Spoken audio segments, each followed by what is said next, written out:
tous. Je vous invite à commencer à venir devant. Bonjour, bonjour. Pour tous ceux qui reviennent de vacances, revenus, bonjour. J'espère que vous êtes vraiment bien ressourcés. Toutes les personnes qui sont au bar, il faut venir.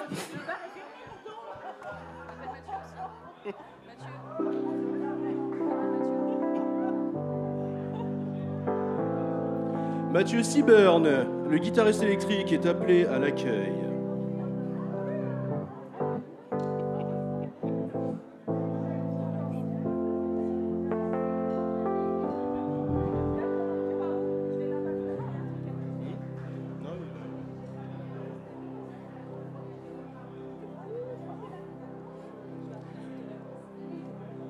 Je vous invite à vous installer, on va passer un moment dans la louange ce matin. Est-ce que vous êtes prêts à déclarer que, vraiment comme un écho, Jésus vient retentir dans nos cœurs? Amen.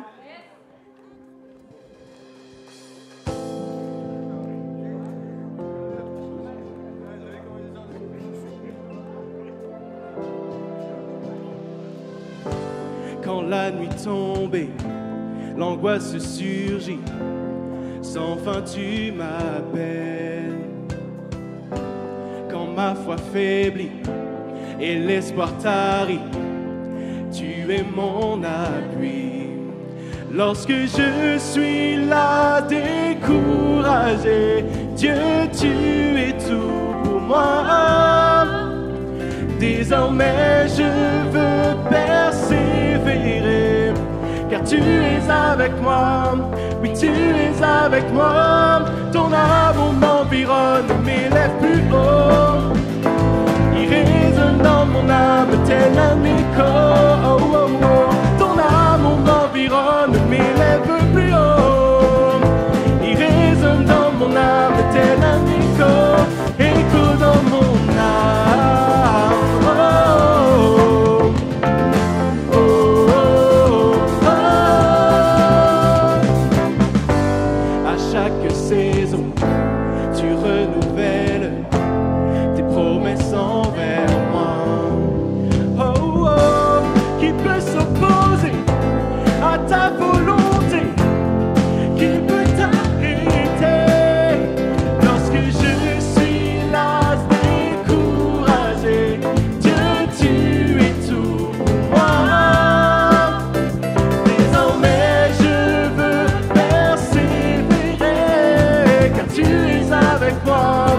Et tu es avec moi. Ton amour m'environne, m'élève plus haut. Il résonne dans mon âme tel un écho. Oh, oh, oh. Ton amour m'environne, m'élève plus haut. Il résonne dans mon âme tel un écho. Écho dans mon âme. Oh, oh, oh, oh, oh. Écho dans mon âme. Oh, oh, oh, oh. Lorsque je suis là découragé, Dieu, tu es tout pour moi. Désormais je veux persévérer, car tu es avec moi. Oui, tu es avec moi. Ton amour m'environne, m'élève plus haut. Il résonne dans mon âme tel un écho. Oh, oh, oh. Ton amour m'environne, m'élève plus haut. Il résonne dans mon âme, dans mon âme. Hey. Ton amour m'environne, m'élève plus haut. Il résonne dans mon âme tel un écho. Oh, oh, oh. Ton amour m'environne, m'élève plus haut.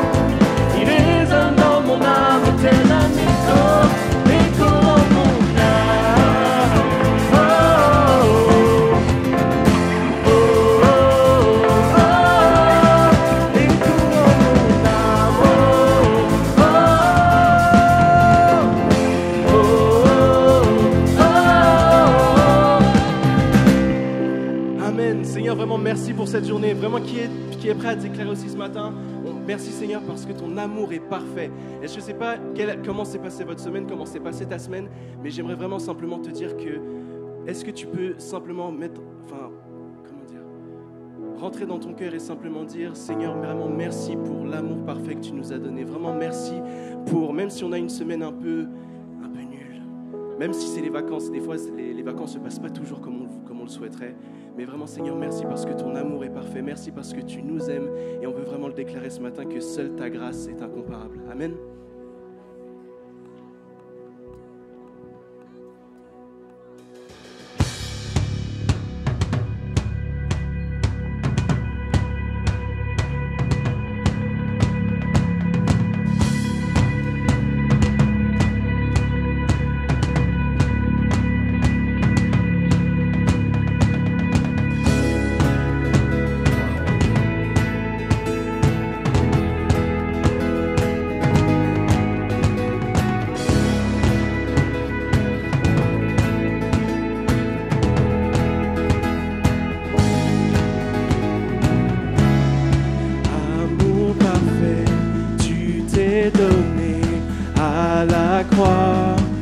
Tout effacé de mes péchés, tu t'es chargé sur le bois.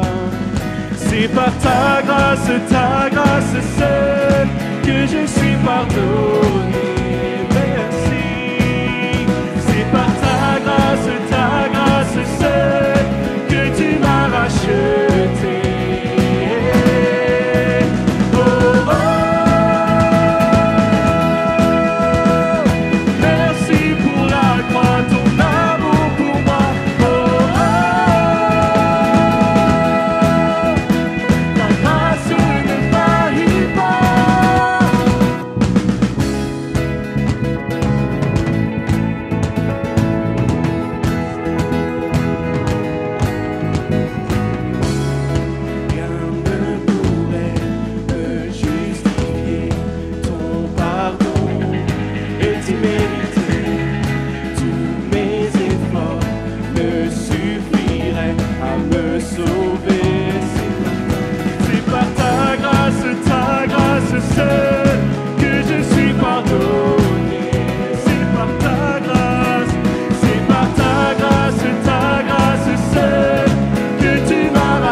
L'ensemble des chants qu'on chante, on veut vraiment que ce soit des chants d'adoration vraiment pour toi, Seigneur, et que vraiment ils puissent te rendre gloire, Seigneur, car vraiment c'est ça l'objectif.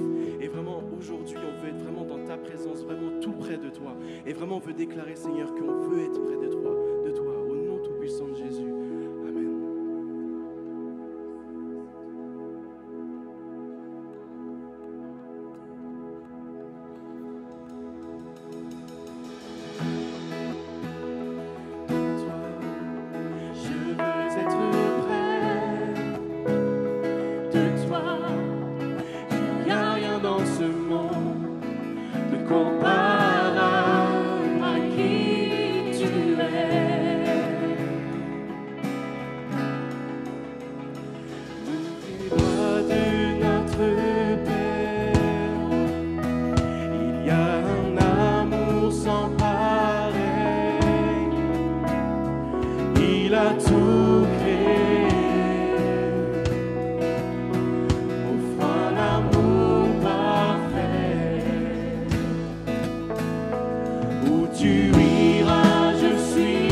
dire comme une prière ce matin.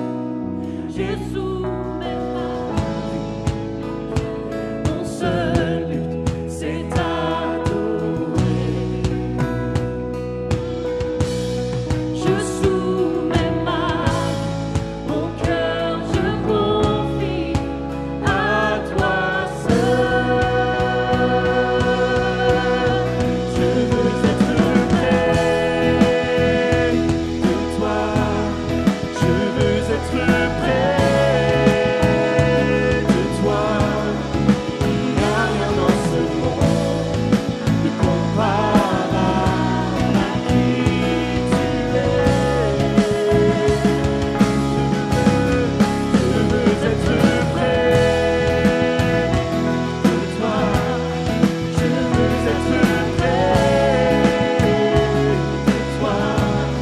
Il n'y a rien dans ce monde de comparable à qui tu es. Et mon seul but, c'est t'adorer. Je soumets ma vie, mon cœur je confie à toi seul. Et mon seul désir, mon seul but, c'est t'adorer. Je soumets ma vie, mon cœur je confie à toi seul.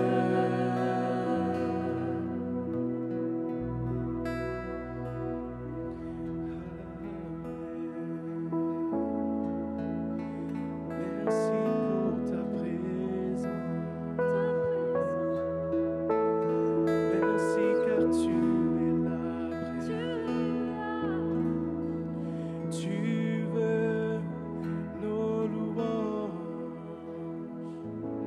Reçois ma louange, Seigneur. Reçois l'adoration de nos cœurs. Reçois la louange, Seigneur. Reçois l'adoration de nos cœurs avec moi. Reçois la louange, Seigneur. Reçois l'adoration de mon cœur. Reçois la louange, Seigneur. Reçois l'adoration de mon cœur.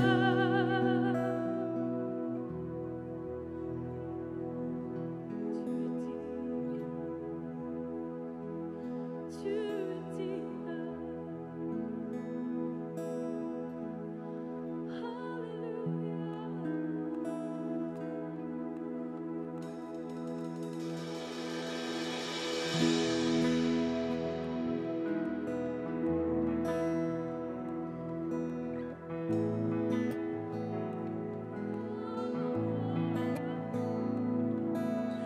Avant toute la création, l'Éternel connaissait nos noms.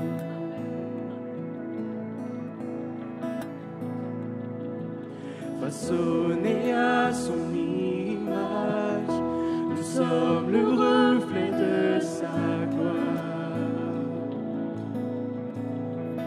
Et son cœur est bon, toujours aimant. À la croix, il prouve qu'il est près de nous. Nous sommes les fils, nous sommes les filles de Dieu. Où que nous soyons, nous sommes tout près du cœur du Père. Quand nous trébuchons, il ne nous laisse pas tomber. Nous sommes à lui, il n'abandonne pas les siens. Nous sommes les fils, nous sommes les filles de Dieu.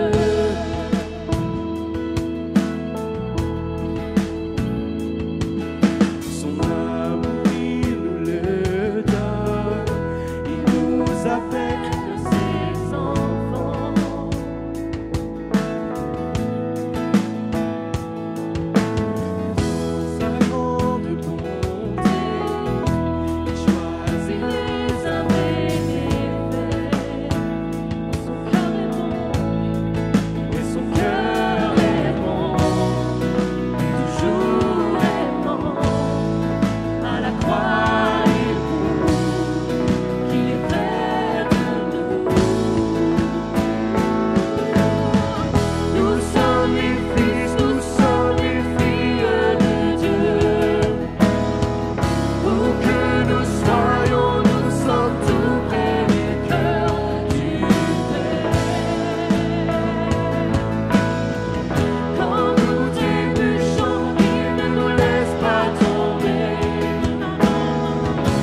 Appelle-moi, tu es à mes côtés. Si le mensonge est toute la vérité,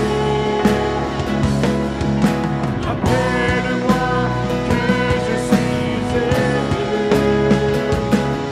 Je ne vois plus que l'obscurité.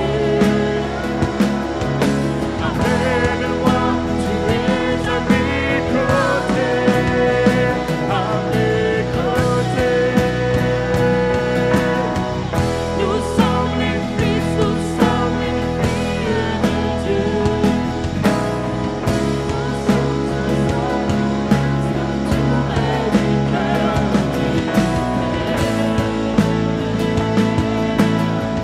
Quand nous trébuchons, il ne nous laisse pas tomber. Nous sommes amis, il n'abandonne pas les siens. Nous sommes les filles de Dieu. Nous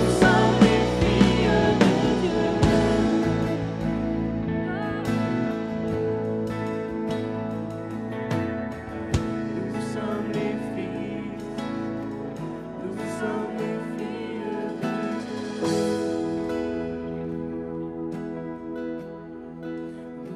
Dieu. Nous sommes les fils, nous sommes les filles de Dieu.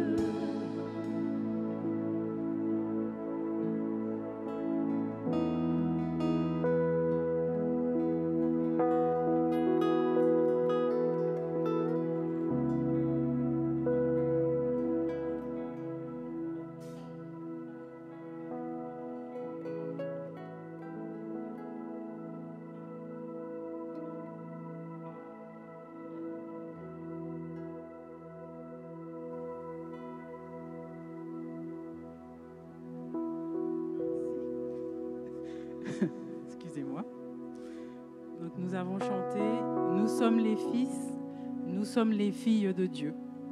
Nous avons cette assurance que lorsque nous venons devant notre papa, il est là, il nous tend les bras, il est là pour nous écouter. Nous avons chanté que si nous trébuchons, il ne nous laisse pas tomber. Que si nous sommes dans l'obscurité, il mettra la lumière. Et vraiment ce matin, je vous encourage tous, vous qui êtes ici présents et ceux qui regardent en distanciel, vraiment de mettre à cœur vraiment que Dieu est là, toujours à nos côtés. On l'a chanté, Dieu est toujours là pour nous, quel que soit le moment que nous traversons, bon ou mauvais, que ce soit une tempête, que ce soit un vent contraire, que ce soit une maladie, peu importe la situation tragique ou désespérée dans laquelle nous sommes, nous avons cette assurance que Dieu est à côté de nous. Et s'il est à côté de nous, il va faire quelque chose dans notre situation. Tout au long de la semaine, quand je préparais ce temps, Dieu m'a mis à cœur le psaume 46, un verset du psaume 46 qui dit « Dieu est pour nous un abri solide et sûr. Il est toujours prêt à nous aider dans le malheur. C'est pourquoi nous n'avons pas peur. » Et vraiment, ce matin, je vous encourage à garder ce verset, à le méditer. Si vous avez un problème, si vous avez un besoin et vous attendez du secours, méditez ce verset. Dieu est pour nous un abri solide et sûr. Il est toujours prêt à nous aider dans le malheur. C'est pourquoi nous n'avons pas peur. Donc, chacun de vous, je vous encourage à prendre le besoin que vous avez actuellement. On va prier et je vous certifie que Dieu va répondre. Seigneur Jésus, nous te remercions pour ce temps, pour ce matin, où nous pouvons venir devant le trône de la grâce pour te soumettre, Seigneur, nos besoins. Seigneur, tu dis dans ta parole qu'il n'y a aucun besoin qui ne soit trop grand pour toi. Et Seigneur, nous croyons ta parole, nous croyons ce que tu dis. Seigneur, ce que tu dis, ta main l'accomplit. Seigneur, vraiment, je te prie ce matin pour tous ceux qui ont le cœur brisé. Seigneur, tu es celui qui restaure les cœurs brisés. Pour tous ceux, Seigneur, qui passent par des temps de deuil, Seigneur Jésus, je te prie de restaurer les cœurs, de relever, Seigneur, ces familles qui sont endeuillées. Seigneur, je te prie également, Seigneur, pour les jeunes qui cherchent du travail ou des formations, Seigneur. C'est bientôt la rentrée, Seigneur, et je te prie, Seigneur, d'ouvrir les portes. Là où les portes sont fermées, Seigneur, tu ouvres les portes en ce matin. Seigneur, je te prie pour les personnes malades, les personnes hospitalisées. Tu dis dans ta parole que par tes meurtrissures, nous sommes guéris. Et nous proclamons ta parole, Seigneur, sur la vie de ces personnes malades. Et nous nous attendons, Seigneur, à ce que tu interviennes, Seigneur, dans ces situations. Seigneur, je te prie aussi, Seigneur, pour Anne-Hélène et Philippe qui vont se marier bientôt. Je te prie pour cette relation, que tu puisses la protéger. Protège aussi les familles, Seigneur Jésus, de ces deux fiancés, Seigneur. Que toute chose se passe, Seigneur, sous ta protection. Seigneur, je te prie pour les relations dans les familles. Seigneur, que tu puisses mettre l'unité. Mais l'unité également dans ton église, Seigneur. Mais l'unité entre les parents et les enfants. Mais l'unité entre les responsables de cette église, Père éternel. Souffle, Saint-Esprit, sur nous. Nous avons besoin de toi ce matin. Nous crions à toi ce matin parce que tu es notre espoir. Nous avons espoir en toi. Nous avons confiance en toi, Seigneur, parce que lorsque nous crions à toi, tu réponds. Merci, Seigneur, parce que tu vas aplanir nos sentiers dans la semaine. Merci parce que tu vas répondre à nos besoins. Merci, Seigneur Jésus, parce que lorsque nous levons les yeux vers toi, nous sommes rayonnants de joie. Merci, Seigneur, pour cette paix que tu mets dans nos cœurs. Même si les vents sont contraires, que les gens qui nous voient cette paix sur nos visages. Que nous soyons des bons témoins là où tu nous as positionnés, dans nos travails, au niveau des études, Seigneur. Que nous soyons des témoins pour l'avancement de ton royaume. Dans le nom puissant de Jésus, je t'ai prié. Amen. Je vous rappelle que si vous voulez soutenir l'Église, il y a une urne au fond de l'Église, une urne rouge, où vous pouvez déposer vos offrandes. Et ensuite, nous aurons Grâce qui va nous faire un partage et qui se propose de nous conduire dans une réflexion. Est-ce que vous vous êtes déjà posé la question de qui ou de quoi vous êtes esclave?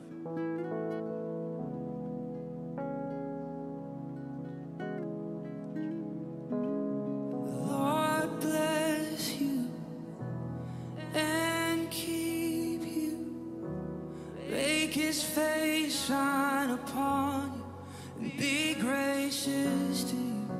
The Lord turn his face toward you and give you peace. Y a-t-il un amour qui soit patient et plein de bonté, qui protège et inspire confiance, qui espère tout et supporte tout, qui ne soupçonne pas de mal, un amour qui ne faillit jamais, qui ne déçoit pas? Il existe un amour qui t'étreint, qui redonne des couleurs à ton monde. Un amour réel et tangible. Jésus l'a démontré lorsqu'il a donné sa vie pour nous. Même lorsque nous ne sommes pas à la hauteur, il nous aime inconditionnellement. Le véritable amour se trouve en Jésus. Nous aimons car il nous a aimés le premier.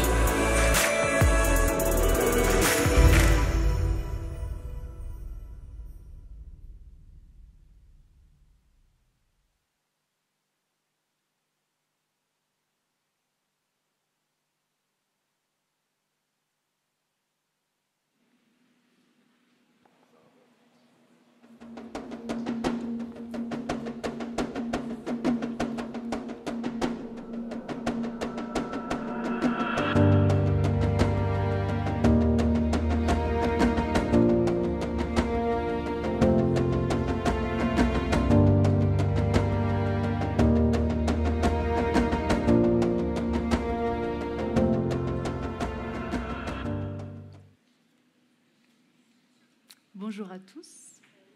J'entends un grand bonjour ou pas? Ah, parce qu'on a l'impression que vous êtes tous endormis là. Ah, c'est mignon, attentif. Bon. Bonjour à tous ceux qui sont présents, à ceux qui vont nous regarder en ligne plus tard. Je ne sais pas ce qu'il en est pour vous de vos congés estivaux, mais en ce qui me concerne, ça y est, c'est bel et bien fini depuis quelques jours. Et ce matin, je voudrais vous partager une expérience que j'ai vécue lors d'une de mes semaines de congé. Ma belle-sœur était de passage chez nous à Saint-Arnoux et je me suis dit, on va aller faire une visite culturelle. Et donc, je l'ai emmenée à quelques pas de chez moi, dans une maison, un des centres culturels de Saint-Arnoux. Et on s'est baladé dans un grand parc plein de verdure, dans laquelle étaient exposées des œuvres d'art contemporains, voire parfois abstraits. Et moi, j'ai rien contre les œuvres d'art, voilà. Après, j'ai pas du tout de fibre artistique, pour être clair. Et donc, je fais partie des gens, quand je vois une œuvre d'art, j'aime pas, mais ce qu'il ne faut surtout pas me demander, c'est d'interpréter ou d'imaginer l'intention de l'auteur derrière l'œuvre en question. Là, mon cerveau, il bug direct. Et vu la tête de ma belle-sœur, pareil pour elle. Heureusement pour nous, ils ont pensé aux gens simples comme moi. Et donc, ils avaient prévu à côté de chaque œuvre d'art un petit écriteau avec le nom de l'auteur, le nom de l'œuvre et des petites questions pour nous aider à réfléchir sur l'œuvre. Est-ce qu'on peut afficher l'image, s'il vous plaît, à la vidéo ? Je vous laisse admirer cette œuvre d'art. Et voici le message ce matin. Libre et après. Donc, à un moment donné, avec ma belle-sœur, on tombe devant cette œuvre. Et honnêtement, je suis restée très perplexe. Qu'est-ce que ces deux cages de foot font coller l'une contre l'autre avec une jungle au milieu ? Heureusement pour nous, comme je vous l'ai dit, parce que je sens, là, vous êtes tous en train de réfléchir, vous dites, qu'est-ce que ça veut dire ? Heureusement pour nous, il y avait un petit écriteau. Et je vais vous lire ce qu'il y avait dessus. L'auteur de l'œuvre, qui s'appelle Ange Leccia, il a récupéré des cages de foot de Clairefontaine. Vous savez, Saint-Arnaud est collé à Clairefontaine, et donc, ce sont des cages de foot qui ont une date, en plus. Bref, et il a collé ces deux cages de foot entre elles. Et voici le commentaire associé à l'œuvre. Où est passé le terrain de football ?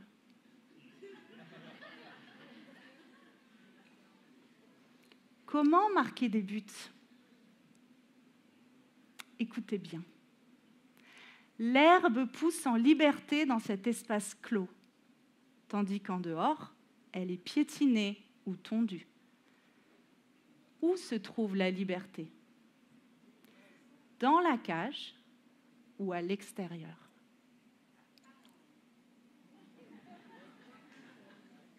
Voilà à peu près la tête qu'on a fait toutes les deux. On s'est regardés, on a fait. Profond, très profond.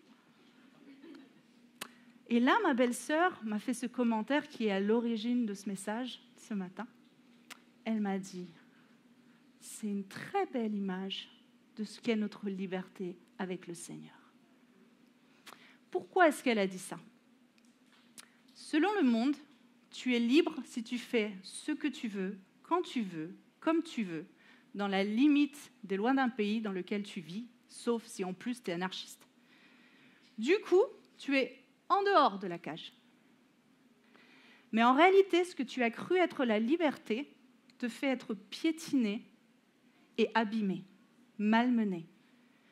La Bible dit qu'alors même qu'on croit être libre de faire ce que l'on veut, on est en fait esclave du péché. C'est le péché dans nos vies qui nous guide et qui nous asservit, et donc c'est une fausse liberté.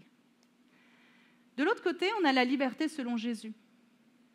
La liberté selon Jésus, c'est être libéré de l'esclavage, du péché et de la mort pour choisir de le laisser agir, lui, dans nos vies.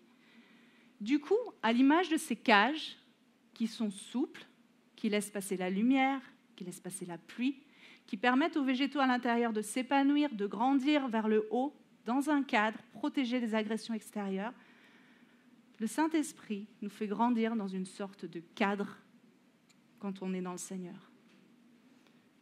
C'est clair ou je vous ai pondu de l'art abstrait ? Tout le monde comprend ? Ce que je veux vous dire, c'est que la liberté en Dieu et la liberté selon le monde, ce sont des concepts complètement différents. Alors du coup, qu'est-ce que la liberté en Christ et qu'est-ce qu'elle n'est pas ? De quoi est-ce que Jésus nous a libérés ? Et puis après, qu'est-ce qu'on fait de cette liberté que Jésus a acquis à un prix chèrement payé ? Pour répondre à tout ça, on va s'aider de Romains 6, que je vous inviterai vraiment tranquillement cette semaine à relire le chapitre entier, parce que ce matin, je ne peux pas vous lire le chapitre entier, ce serait beaucoup trop long. Je vais vous lire quelques versets sur lesquels on va méditer. Mais vraiment, cette semaine à la maison, relisez, imprégnez-vous de ce que dit ce chapitre. Mais juste avant de continuer, on va prier. Merci Seigneur pour ton amour, merci pour ce moment qu'on passe tous ensemble, merci pour ta parole. Merci parce que c'est la vie. Merci Jésus parce que ce matin, tu vas semer dans nos cœurs des semences pour une vie éternelle. Que vraiment nos cœurs soient préparés, que nos cœurs soient des terres préparées à recevoir ta parole, Seigneur Jésus. On ne veut pas avoir un cœur dur, on ne veut pas ce matin être déconcentré parce qu'on est fâché contre quelqu'un, on ne veut pas être déconcentré parce qu'on a peur de quelque chose ou on n'est pas bien dans nos cœurs, mais on veut vraiment te déposer nos fardeaux maintenant à tes pieds, Seigneur Jésus, parce qu'on sait que tu t'en occupes. Et comme on l'a prié il y a quelques instants, on sait que tu es le Dieu des miracles. On veut vraiment déposer nos fardeaux pour avoir nos yeux fixés sur toi en cet instant, pour avoir notre attention fixée sur ce que dit ta parole et pour qu'elle puisse vraiment pénétrer dans nos cœurs.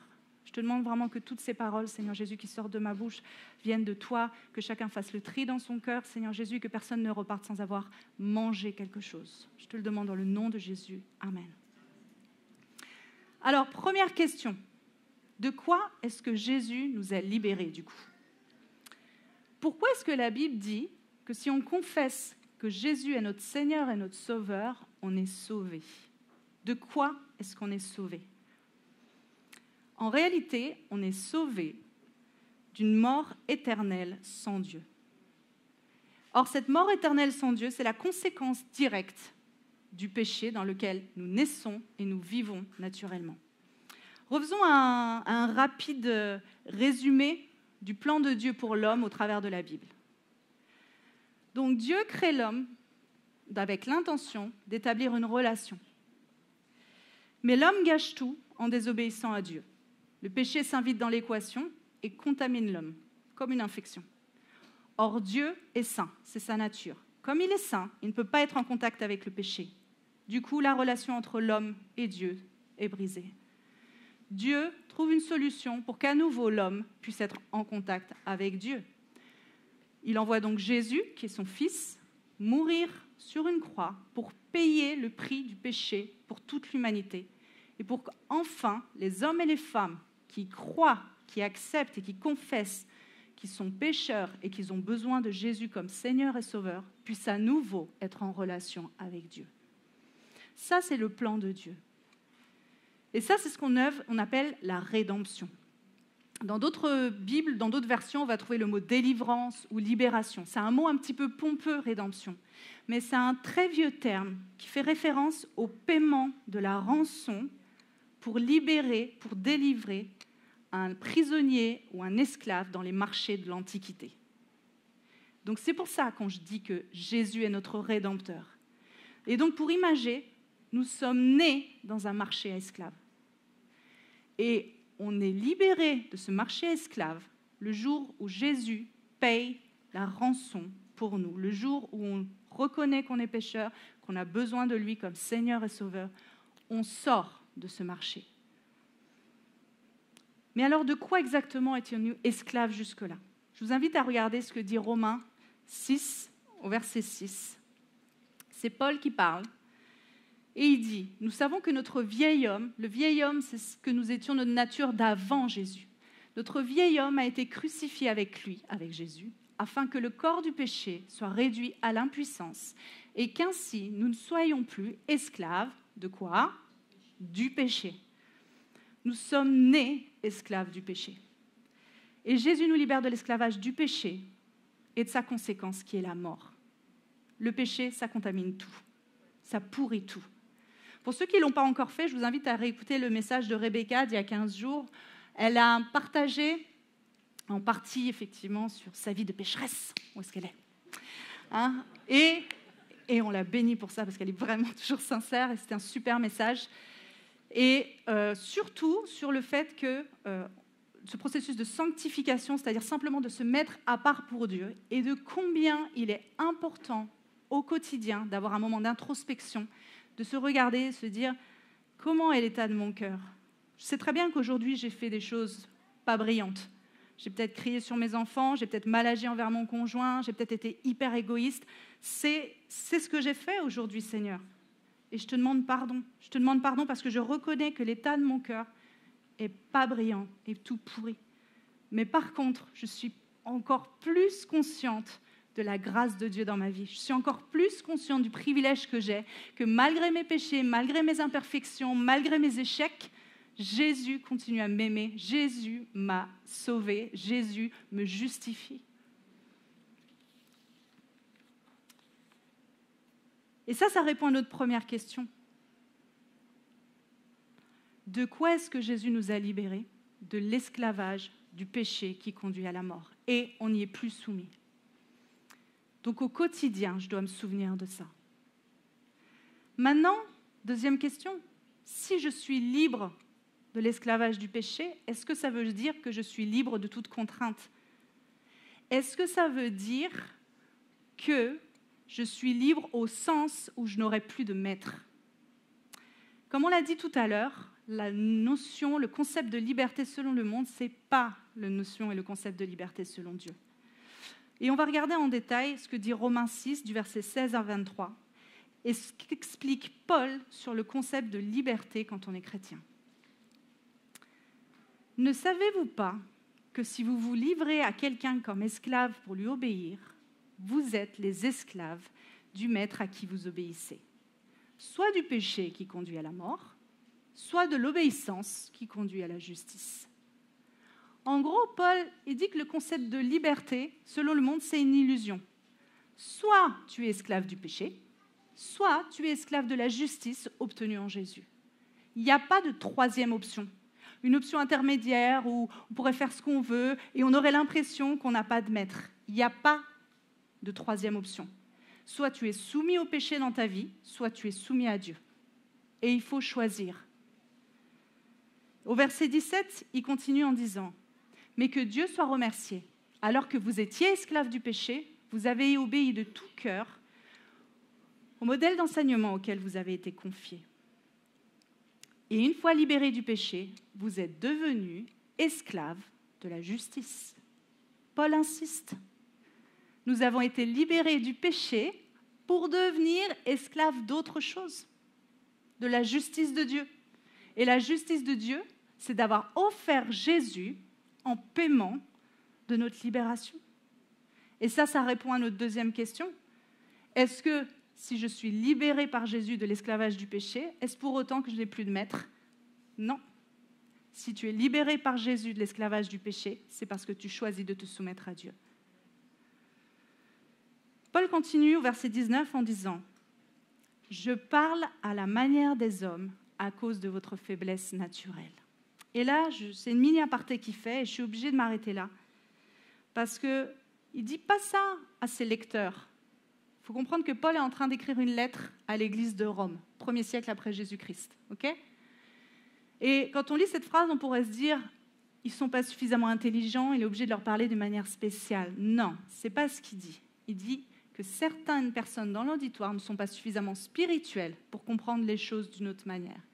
Et donc, il est obligé d'utiliser cette image de l'esclave, pas parce que être esclave de Dieu, ça ressemble à être esclave au temps des Romains au 1er siècle après Jésus-Christ.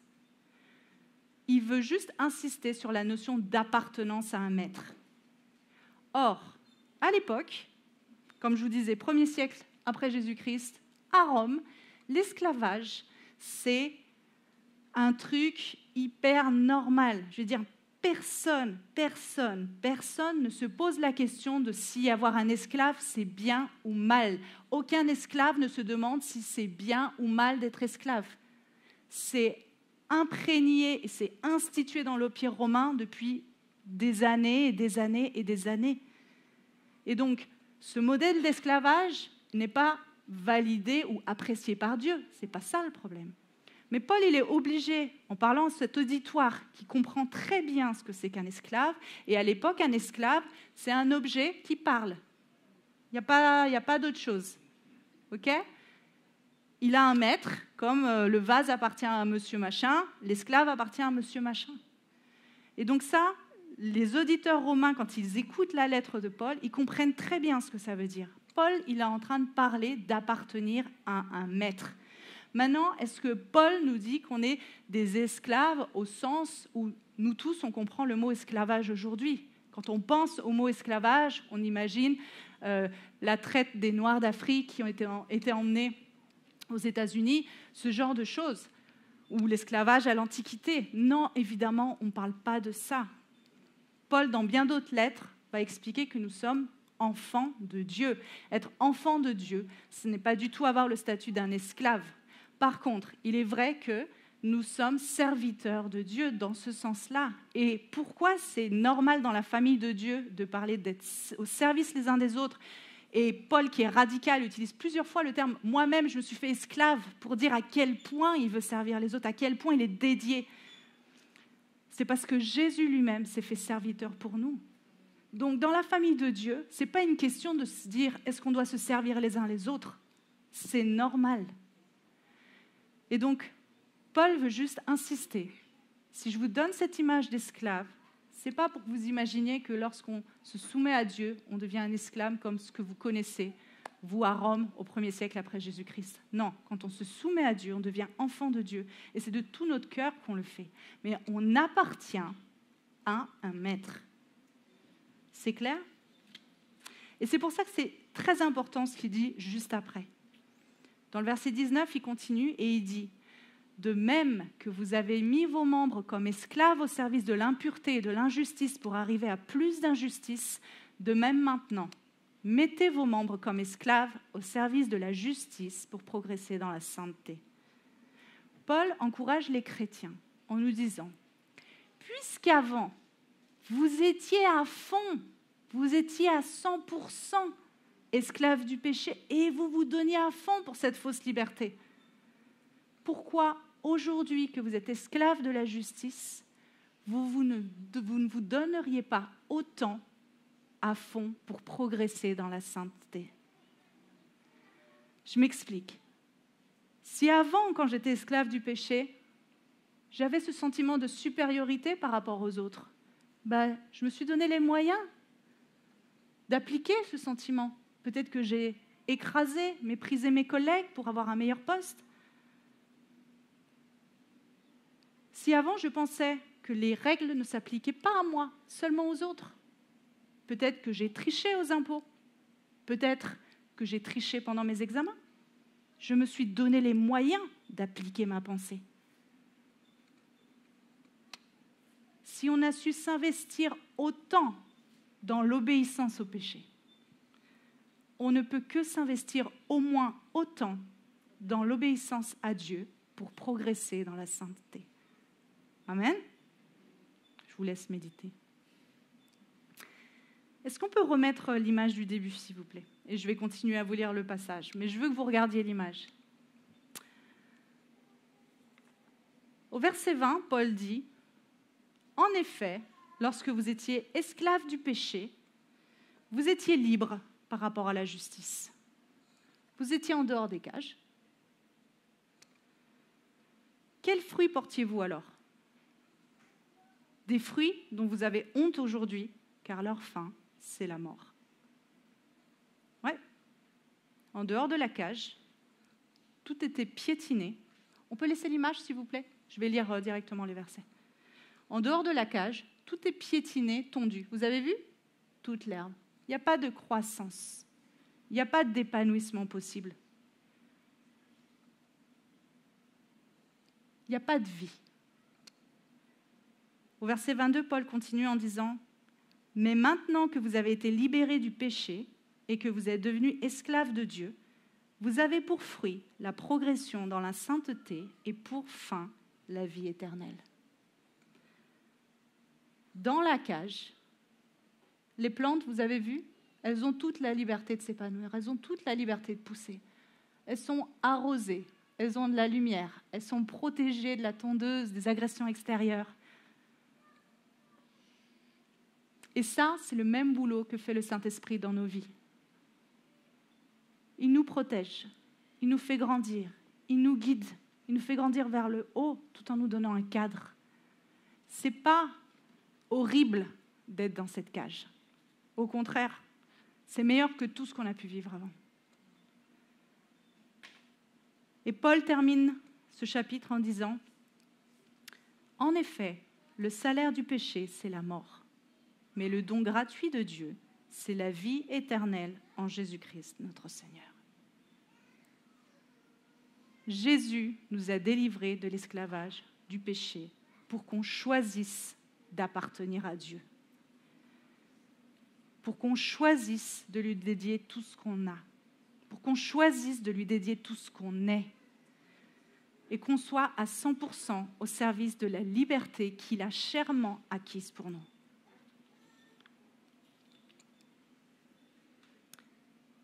Pour conclure, je voudrais qu'on relise ensemble ce verset. Beaucoup d'entre vous le connaissent. Ce verset de 2 Corinthiens 3, 17. Or, le Seigneur, c'est l'Esprit. Et là où est l'Esprit du Seigneur, là est... Redites, là où est l'Esprit du Seigneur, là est la liberté. La liberté du chrétien, ce n'est pas la liberté de faire n'importe quoi. La liberté du chrétien, c'est de laisser le Saint-Esprit agir dans nos vies. C'est la liberté de se soumettre à son action. La liberté selon Dieu, en réalité, c'est de vivre dans la présence de Dieu, dans la présence du Saint-Esprit. Alors maintenant, quand je pense à ces cages, je pense au privilège d'avoir choisi d'appartenir à Dieu. Je pense au privilège de pouvoir vivre dans la présence du Saint-Esprit au quotidien. Et j'espère que vous aussi.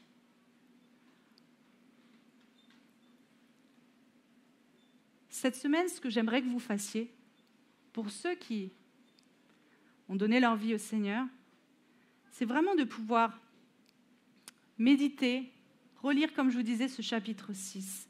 Il y en a toute une partie que je n'ai pas pu vous partager. Mais vous comprendrez et vous verrez encore plus de choses que le Seigneur va vous révéler. Et je voudrais que vous méditiez sur cette question. Alors qu'on a le privilège de servir Dieu, est-ce qu'on s'investit à fond pour progresser dans la sainteté? Alors qu'on a le privilège d'avoir été délivré de l'esclavage du péché, est-ce que du coup, on a mis nos membres au service de l'esclavage de la justice? Est-ce qu'il y a 2 mesures dans ma vie? Est-ce que j'ai oublié que le Seigneur mérite autant, au moins, mon obéissance que l'obéissance que j'ai donnée sans partage quand j'étais esclave du péché? Qu'on puisse sincèrement se poser la question et faire une introspection dans nos cœurs. Et puis peut-être que ce matin, c'est la première fois que tu entends le message que tu es esclave du péché. Peut-être que tu ne l'avais pas compris, que personne ne te l'avait dit. Et si ce matin tu comprends que tu es en dehors des cages et que tu veux connaître ce privilège de pouvoir à nouveau être en relation avec Dieu, de pouvoir s'approcher de Dieu, sache qu'il n'y a pas de choix, qu'il n'y a pas d'autre option, qu'il n'y a pas d'autre alternative. Si tu veux sortir de l'esclavage du péché, tu dois choisir Dieu comme maître. Mais ce n'est pas un esclavage comme celui du péché.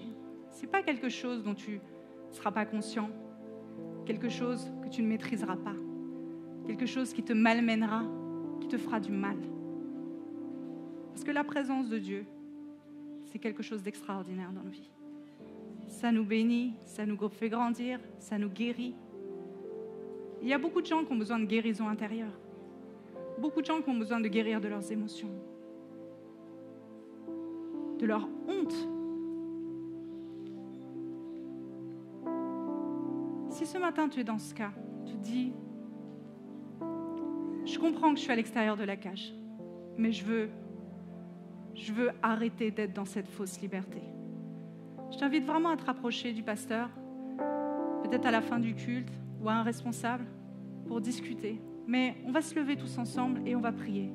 Et si ce matin, tu veux m'accompagner dans cette prière, c'est le moment.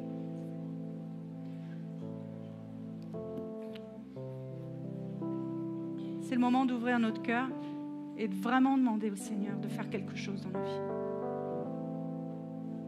Je vous invite à fermer les yeux pour ceux qui le veulent. Vous n'êtes pas obligés, évidemment. C'est juste histoire de se concentrer et de penser vraiment à ce qu'on dit, à ce qu'on fait, et qu'on puisse réfléchir sans regarder notre voisin.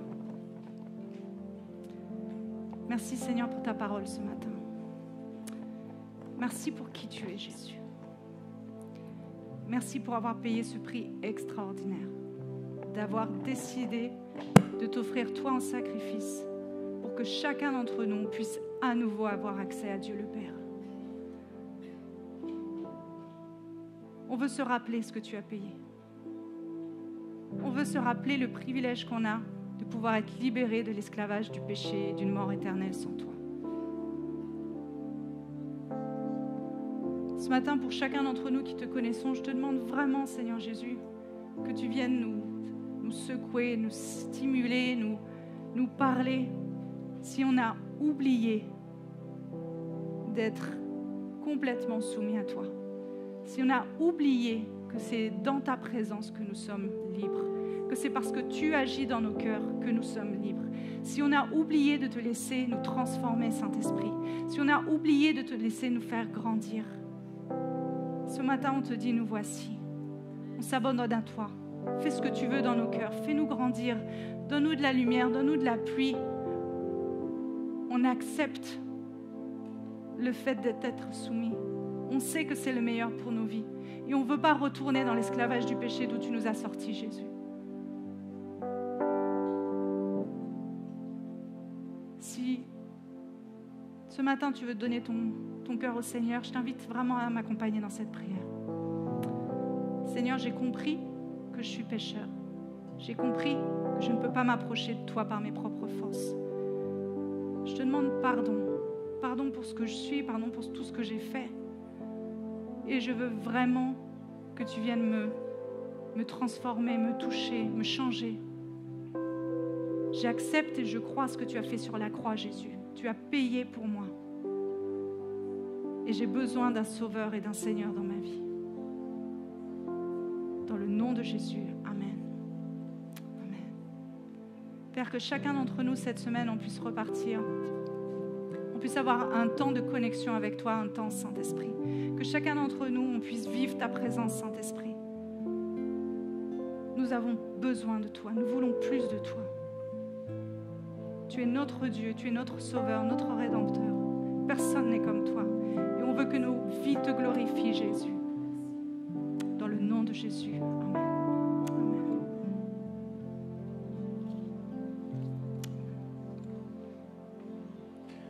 Me voici à genoux devant toi, te soumettant tout,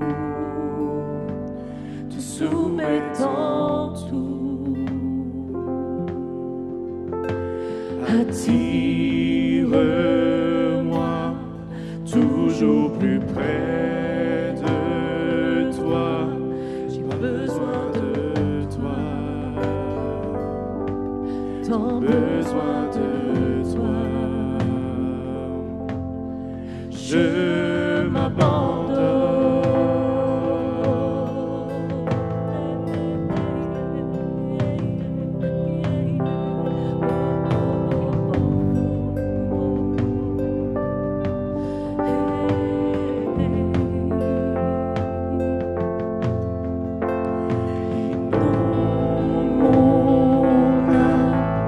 Que ta grâce coule en moi.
merci pour Grâce et son super message. Vraiment merci à tous. Et vraiment, juste simplement, donc le culte se termine. Juste simplement vous dire que Dieu vous aime fort, on vous aime fort. Et la semaine prochaine, même lieu, même heure, même... Bon dimanche à vous.